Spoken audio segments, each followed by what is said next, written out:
Hello there.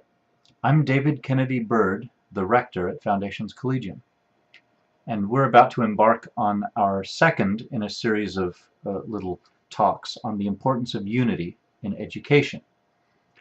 In this one, we're going to be looking at a tale of two schools, the good school and the bad school. It's going to be tricky, though. You'll see.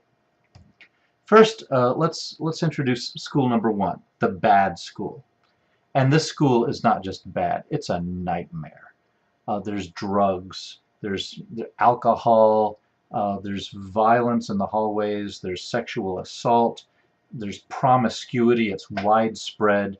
Just the environment is nightmarish. It's not the kind of setting you would want to send your kids into. There's indiscipline in the classrooms. So much time is wasted correcting students, and other silliness, getting students to behave. Hardly any instruction takes place, which is frustrating for the teachers, and it's frustrating for those few students who are actually there to learn something. The academic standards are low. They almost have to be. And there's a very low percentage of the students who end up going on to college. There's godless content in the textbooks and in the teaching. The whole view of the universe that's presented is corrupt, false, inaccurate. The whole perspective on origins, on the metaphysical larger picture, human personhood, human sexuality, the nature of society, the nature of human spirituality, they get everything wrong. There's almost nothing to like about this school. Let's leave it behind. I'm depressing myself. Let's move on. Let's talk about school number two, the good school. Heave a sigh of relief. Things are much better here. It's a morally secure environment.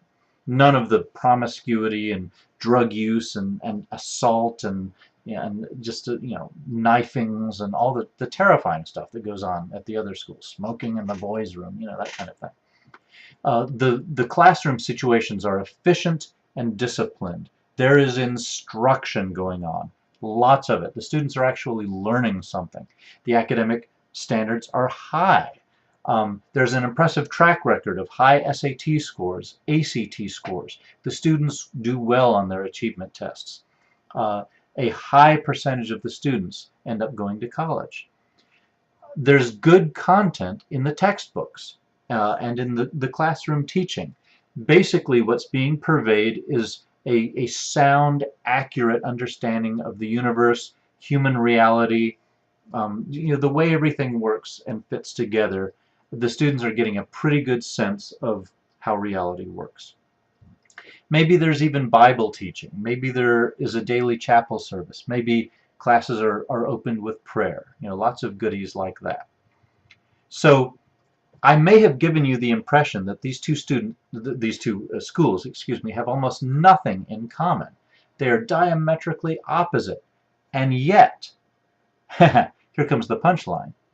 These two schools are actually, are you sitting down? Are you ready for this? These two schools are actually putting out the same product. What in the world can I mean by this? Here's what I mean. Even in the good school,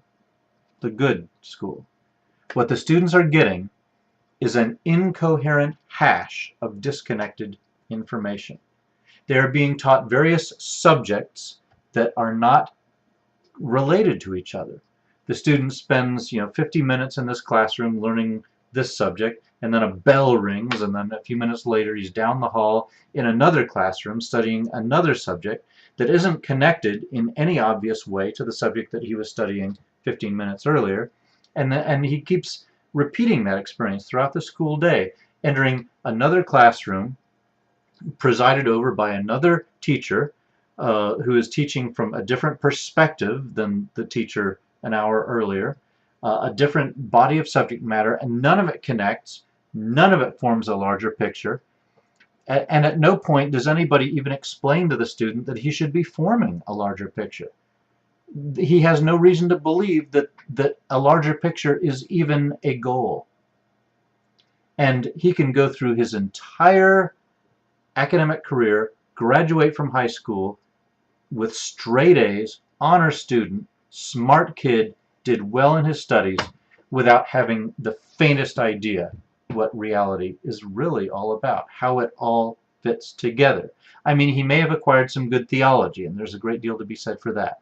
He may have acquired, an accurate sense of where the universe came from or what human beings are like. But he didn't get a sense of how all the things that he learned in school are supposed to fit together. So here's my challenge question. If we were to introduce a third school into our little scenario, a school that's getting it right, a school in which the problems that I just identified are not a problem, what would that school be like?